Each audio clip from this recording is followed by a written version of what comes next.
Je me suis permis de modifier un peu le titre de l'exposé dans la mesure où, n'étant pas doué pour prédire l'avenir, je préférais plutôt vous parler d'évolution de la transplantation cardiaque depuis la première réalisation, qui, vous le savez, a eu lieu le 3 décembre 1967, donc hier c'était le 48e anniversaire. Alors M. Meurice vous a abondamment rappelé l'historique, réalisé par Barnard.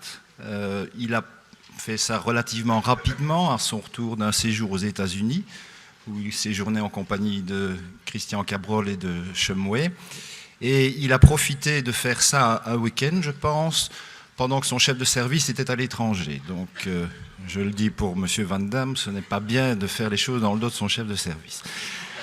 Alors, pour résumer, évidemment, cette transplantation a eu un retentissement médiatique très important. Et pour résumer, je pourrais dire que pendant que M. Wachansky était sous la couverture, Christian Barnard était sur les couvertures. Alors, à l'époque, l'équation était relativement simple. Insuffisance cardiaque, avec un traitement médical qui échouait, parce que très limité à l'époque, signifiait transplantation cardiaque. Mais les résultats n'étaient pas du tout satisfaisants, et beaucoup d'équipes qui s'étaient lancées dans la foulée de Barnard dans la transplantation renonçaient, sauf deux équipes, celle de Shumway et de Cabrol, qui, par une meilleure sélection des receveurs, l'introduction de la biopsie endomyocardique, ont permis d'avoir une survie de 40% en 3 ans.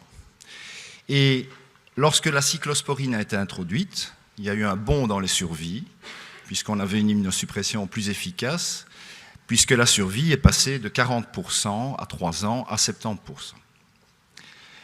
Alors, je voudrais revenir d'abord à l'insuffisance cardiaque. L'insuffisance cardiaque, c'est une maladie qui touche environ 2% de la population européenne, plus de 10 millions de personnes, d'étiologies extrêmement diverses, je ne vais pas les détailler, et son pronostic est effroyable, 50% de mortalité à 4 ans, et dans les formes sévères, 50% de mortalité à 1 an. Ça tue plus que pas mal de cancers. 27 à 45% de réhospitalisation 3 mois après la sortie du patient après une première hospitalisation. Et 2 budgets du total des soins de santé passent dans le traitement de l'insuffisance cardiaque et principalement pour les hospitalisations. Alors, le traitement de la défaillance cardiaque congestive, c'est 30 à 40 ans d'évolution.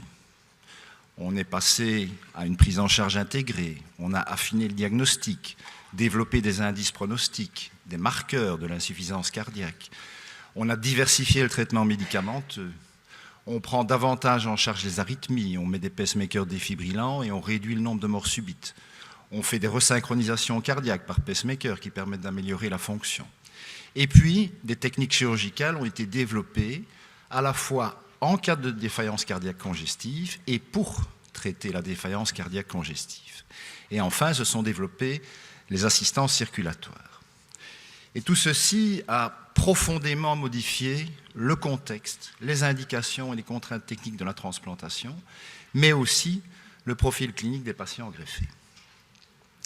Alors, pour vous illustrer sur le plan médicamenteux, il y a 30 ou 40 ans, on disposait des digitaliques, des premiers bêta-bloqueurs, des premiers antihypertenseurs. Maintenant, on a tout un arsenal, toute une panoplie, les sartans, les antagonistes de l'aldostérone, des vasodilatateurs, des inotropes positifs, qui permettent d'affiner vraiment le traitement du patient insuffisant cardiaque. Et aussi de varier en cas de mauvaise tolérance du traitement. On connaît beaucoup mieux aussi le tableau physiopathologique. On a identifié le syndrome cardio-médulo-rénal où la défaillance cardiaque congestive prédispose à l'insuffisance rénale chronique, qui prédispose à une atteinte médulaire, qui prédispose à l'atteinte cardiaque, et l'insuffisance rénale en elle-même prédispose également à l'atteinte cardiaque. Un cercle vicieux avec ces 3 protagonistes. C'est une physiopathologie relativement complexe, mais quand on regarde les systèmes qui sont impliqués et que l'on regarde la panoplie thérapeutique que l'on a, on a des moyens d'agir et donc de traiter ces patients insuffisants cardiaques pour peut-être les amener mieux, dans un meilleur état à la transplantation, ou en tout cas pour prolonger leur espérance de vie. Et la chirurgie dans tout cela. Dans le temps, on n'opérait pas les pontages coronaires, on ne faisait pas de pontage coronaire chez des patients insuffisants cardiaques. Maintenant, on sait qu'opérer des mauvaises fonctions est non seulement faisable, mais souhaitable. On fait des remplacements valvulaires chez des patients qui ont une mauvaise fonction cardiaque. On détecte à l'aide de nouvelles techniques ce qu'on appelle le myocarde hibernant, qui pourra récupérer après l'intervention. La résonance magnétique nucléaire permet d'affiner les indications. Je vous ai parlé de la resynchronisation cardiaque, du pacemaker défibrillant, mais il y a aussi des techniques chirurgicales qui s'adressent à l'insuffisance cardiaque pour restaurer le volume ventriculaire dans les cardiopathies décompensées. Il y a eu l'épisode de la cardiomyoplastie tissulaire, et puis on a parlé de la cardiomyoplastie cellulaire avec le traitement par cellules souches. Et puis il y a toutes les techniques d'assistance circulatoire. Alors, quelques exemples de cette chirurgie de restauration du volume ventriculaire, qui n'est pas nécessairement largement pratiquée, mais qui, dans des cas bien sélectionnés, permet de traiter cette défaillance cardiaque congestive, et malgré tout, dont les résultats restent quand même à long terme peu satisfaisant. Alors voilà un patient qui présente un infarctus. Un an plus tard, vous voyez la dilatation globale du ventricule avec un petit anévrisme apical.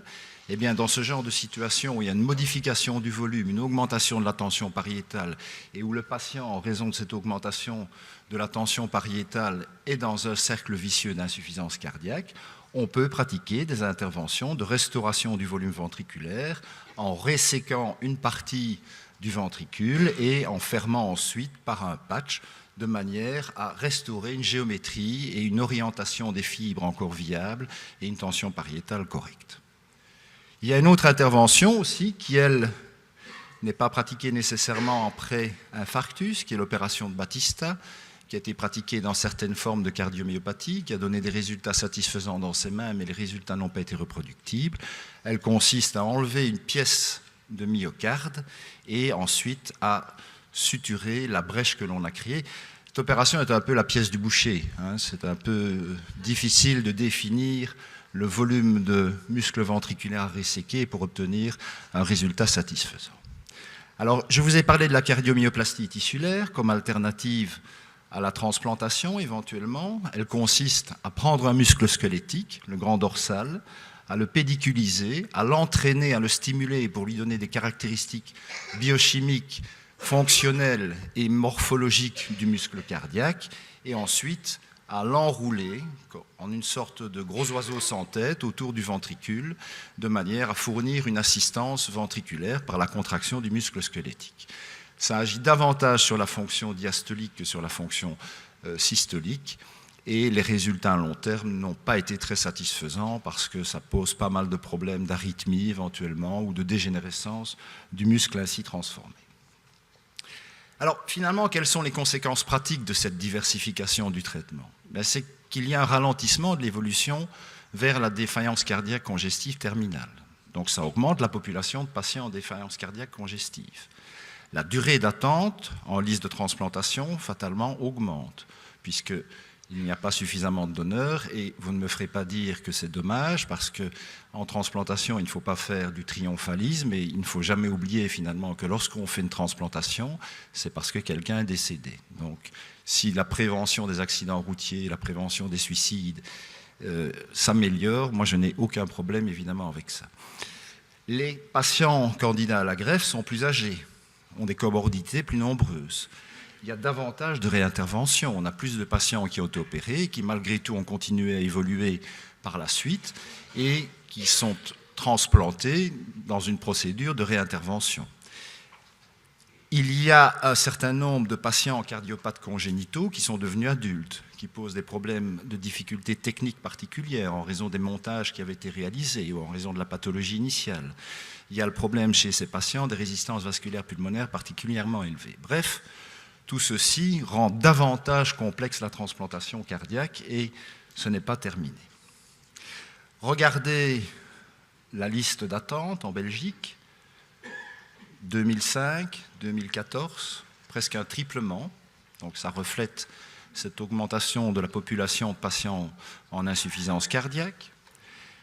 Regardez à l'échelle d'Eurotransplant l'évolution ici en bleu des patients en attente de transplantation et le nombre de transplantations réalisées.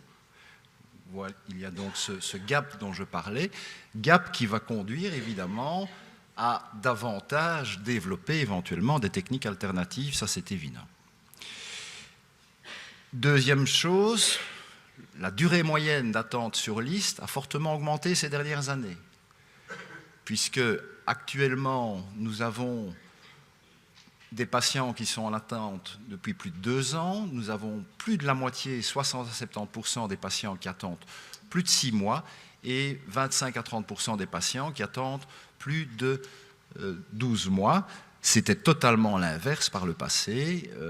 Il n'y avait pas autant de patients qui attendaient aussi longtemps sur la liste d'attente. Alors quand on attend évidemment 2 ans sur une liste d'attente, on peut aussi se poser la question de l'indication au départ de la transplantation. Était-elle vraiment nécessaire ou utile? Les premières transplantations, on considérait que l'espérance de vie devait être inférieure à 1 an, voire de 6 mois. Quand on a un patient qui survit 24 mois sur la liste d'attente, faut-il le maintenir sur la liste d'attente? Maintenant, il n'y a pas que la mortalité, évidemment, il y a aussi la qualité de vie et l'amélioration fonctionnelle que ça peut procurer. Je vous ai dit que la population des patients augmentait en âge, et donc par conséquent, le nombre de donneurs âgés a également augmenté. S'il n'est peut-être pas légitime de mettre un cœur de 65 ans à un receveur de 20 ans, à partir du moment où on transplante des patients qui régulièrement ont plus de 60 ans et même parfois plus de 65 ans, il est légitime d'augmenter le pool de donneurs, moyennant évidemment certaines vérifications quant à l'état des coronaires. Et vous voyez qu'actuellement, alors que 70% en 1990 des donneurs avaient moins de 40 ans, c'est l'inverse. Actuellement, nous avons pratiquement 60% des donneurs qui ont plus de 40 ans, donc il y a vraiment une inversion des chiffres et des tendances. Alors, je vous ai parlé de conséquences pratiques. Ce que l'on voit également, c'est une augmentation du nombre de transplantations en urgence. C'est le cas en Belgique, ici en rouge, vous voyez cette augmentation au cours des dernières années, et c'est particulièrement marqué en Allemagne, où on fait plus de greffes en urgence que de greffes électives. On peut s'interroger sur les raisons. Je crois que chez les Allemands, il y a d'autres raisons que l'évolution de la population des patients transplantés. Il y a une politique différente, notamment en matière d'assistance circulatoire, mais ceci pose évidemment des problèmes dans l'allocation des greffes. Alors, je ne vais pas insister sur les indications et les contre-indications à la transplantation cardiaque. Simplement, je vous montre ceci. Vous avez ici les patients qui présentent une indication éventuelle à la transplantation cardiaque. Et vous avez ici les patients qui n'ont pas de contre-indication à la transplantation cardiaque. Eh bien, quand il y a présence d'indication en l'absence de contre-indication, on a un candidat à la transplantation. Ce sont des patients dont la survie et la qualité de vie seront améliorées après transplantation. Mais qu'est-ce que cela nous montre également? C'est que vous avez un très grand nombre de patients qui ont éventuellement une indication pour une transplantation cardiaque et qui ne seront pas greffés parce qu'ils ont des contre-indications. Et là, évidemment, il y a des techniques alternatives qui se développent. Et ça m'amène à vous parler de l'assistance circulatoire, qui s'applique aussi bien pour une défaillance aiguë que pour une défaillance chronique. Lorsque les paramètres hémodynamiques deviennent défaillants, on est en choc cardiogénique malgré un traitement médical maximal, la mise en place d'une assistance circulatoire permet de restaurer une perfusion tissulaire stable et d'avoir éventuellement une amélioration fonctionnelle avant la transplantation ou de manière définitive, ce qui permet de traiter le patient avec une alternative à la transplantation. Alors, les systèmes d'assistance ventriculaire, il y en a plusieurs sortes. Univentriculaire ou biventriculaire, que l'on met en intracorporel, en paracorporel, que l'on met par voie percutanée ou après implantation ouverte, dont le mode d'entraînement est pneumatique ou électrique, qui fournissent un flux pulsatile ou un flux continu. C'est d'ailleurs une des révolutions de la physiologie de ces dernières années, c'est qu'on a montré que l'on peut avoir une fonction d'organe tout à fait correcte avec un flux continu, alors que la nature nous a pourvu d'une pompe pulsatile. Et ils se distinguent également, ces systèmes, par leur durée d'utilisation maximale à court ou long terme. Et puis enfin, il y a le cœur artificiel total. Je ne vous en parlerai pas, parce que ce n'est pas encore tout à fait au point. Et puis en plus, il faut considérer que le Carmat, dont on a beaucoup parlé, dépasse allègrement, je crois, le 1 million d'euros en termes de coût. Donc, je ne crois pas que c'est une technique qui actuellement puisse se généraliser si facilement. Nous utilisons beaucoup l'ECMO comme système de courte durée. Beaucoup d'entre vous la connaissent. C'est une modification d'un circuit de CEC. On peut utiliser une ECMO pendant 3 à 4 semaines. Le principe est d'utiliser cette ECMO pour éventuellement faire le point, pour évaluer le patient, et puis ensuite décider soit de l'inscrire sur une liste de greffe, soit éventuellement passer vers un système d'assistance de plus longue durée. Mais ce dont je veux vous parler, ce sont ces systèmes d'assistance ventriculaire, dont il y a eu plusieurs modèles, les plus utilisés étant le HeartMate 2 et le Heartware. Ce sont des assistances univentriculaires, strictement gauche. Ça suppose donc que pour les utiliser, le patient ait un ventricule droit qui est correct. Et là encore, c'est une des complexités de la prise en charge des patients insuffisants cardiaques et éventuellement transplantables actuellement, c'est l'évaluation de cette fonction ventriculaire droite qui n'est pas toujours aisée parce que la mise en place de ce système d'assistance peut éventuellement en lui-même précipiter la survenue d'une défaillance droite.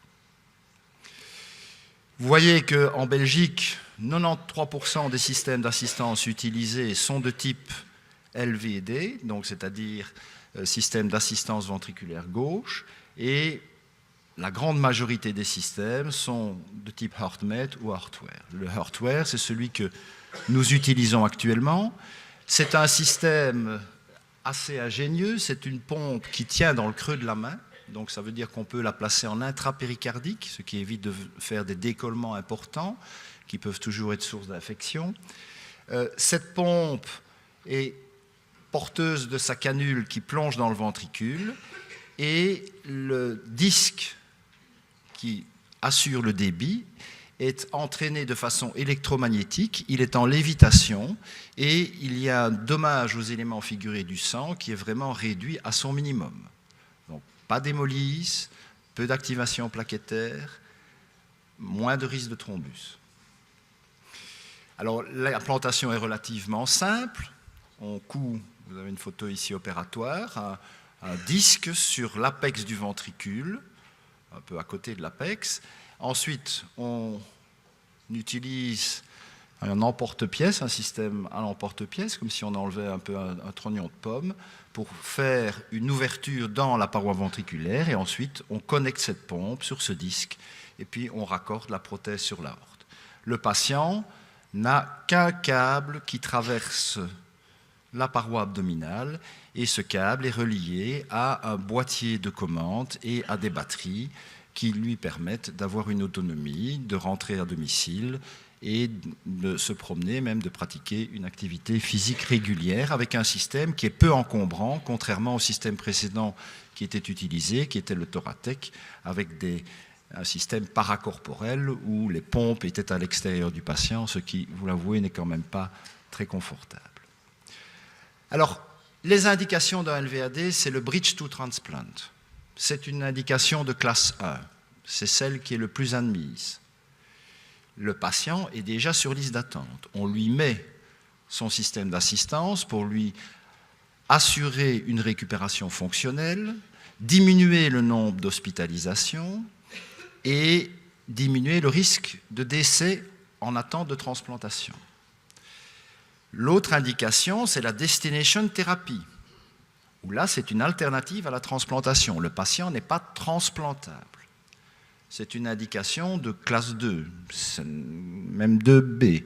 Ce n'est pas vraiment validé nécessairement, mais c'est pratiqué avec des résultats qui ne sont pas nécessairement trop mauvais. Le but, dans ce cas-là, si on estime que ce patient qui n'est pas transplantable a une espérance de vie supérieure à 1 an, c'est de lui assurer un meilleur confort de vie et d'augmenter un peu son espérance de vie. Et puis vous avez le Bridge to Recovery, c'est moins d'1% des indications, ce ne sont pas nécessairement des systèmes que l'on met en vue d'une récupération. Parfois, chez certains patients qui ont une myocardite, qui va mettre plusieurs mois à récupérer, on peut l'envisager et on peut avoir une récupération tardive.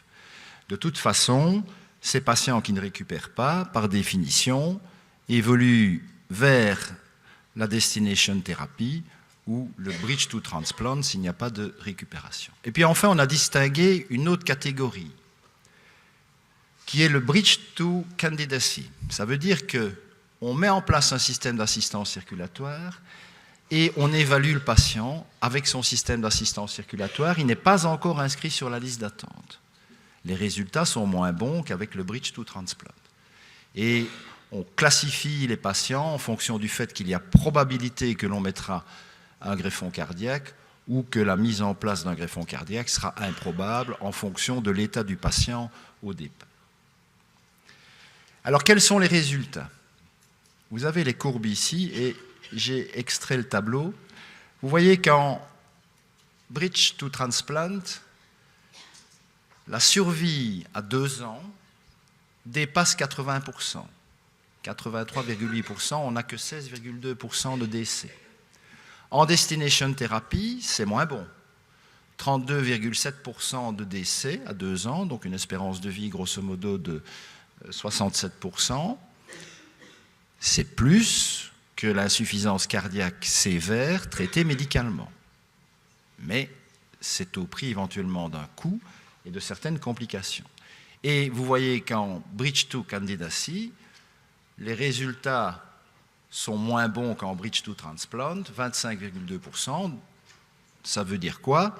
De décès à 2 ans, ça veut dire qu'un certain nombre de patients à qui on met le système ne seront évidemment pas greffés, puisque quand on prend ceux où la transplantation était la plus improbable, le taux de décès atteint 34% à 2 ans. Ça veut dire qu'en Bridge to Transplant, les résultats ne sont pas mauvais, puisque l'espérance de vie d'un patient transplanté à 2 ans, elle est de l'ordre de 85%, quand tout va très bien.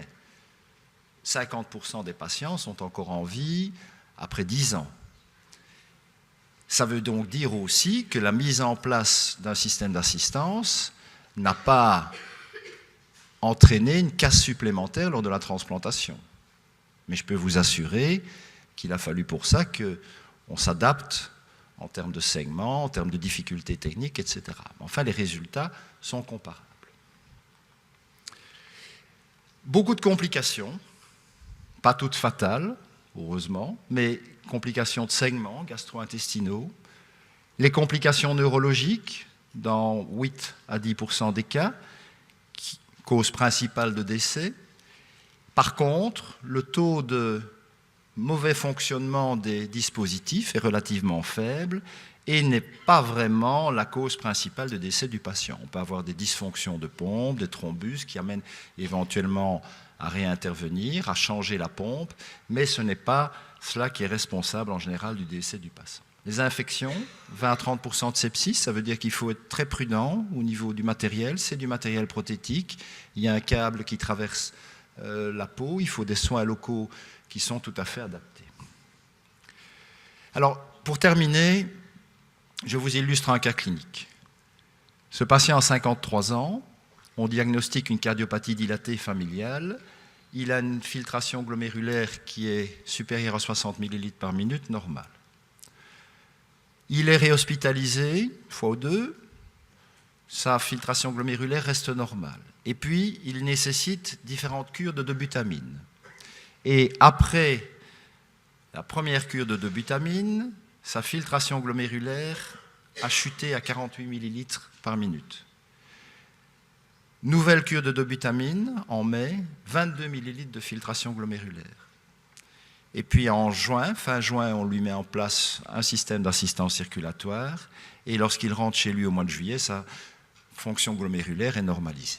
Quand on va inscrire ce patient sur la liste de greffe, il est réinscrit sur la liste, on le greffera et le cœur transplanté se trouvera dans un environnement plus favorable chez un patient qui ne présente pas d'insuffisance rénale. C'est une des raisons pour lesquelles la mise en place d'un système d'assistance ne rend pas moins bon les résultats de la transplantation. Alors pour conclure, voilà le petit chemin qui était parcouru en 1967.